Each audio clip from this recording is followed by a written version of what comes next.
XFM Police Report. Police Report. Ang pulisan nakakumpiskar og 258,000 ka mga sigarilyo mga katrupas usa lang kadlaw lang operasyon.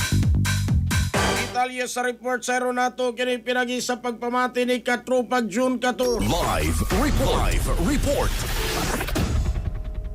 Yes, ang kapulisan sa probinsya sa Sugbo nakakumpiska kini og 257,000 nga balor sa mga illegal nga mga sigarilyo kini mga smuggled nga mga sigarilyo sulod lamang kini sa usa ka adlaw sa usa ka hiniusang operasyon sa tibuok probinsya sa Sugbo iniadtong Pebrero 11, 2026 nakuha sa kapulisan na kinatibuk ang 347 ka pakete ug 143 ka rim sa illegal nga sigarilyo pinaagi sa usa ka operasyon sa nagkalinlaig municipal ug city police stations kabahin kini sa padayon ug ipakusgan nga kampanya sa kapulisan batok sa mga walay buhis o kining illegal nga giangkat ng mga sigarilyo sa Sugbo.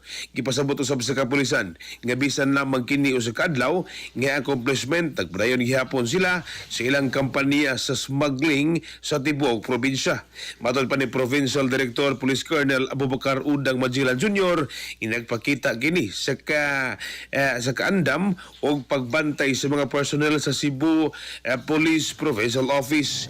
Matod pa niya nga illegal nga sigarilyo magapakunhod sa kita sa gobyerno nga para unta sa serbisyong publiko o magadaot sa legal nga negosyo. Gipasiyog daw sa niya ay kining padayon nga way hunong og ilang aksyon batok sa mong illegal nga kalihukan.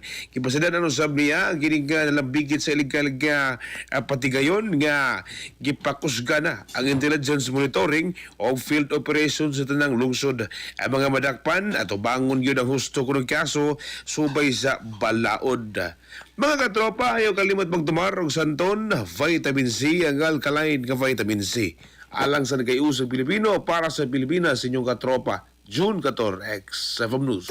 XFM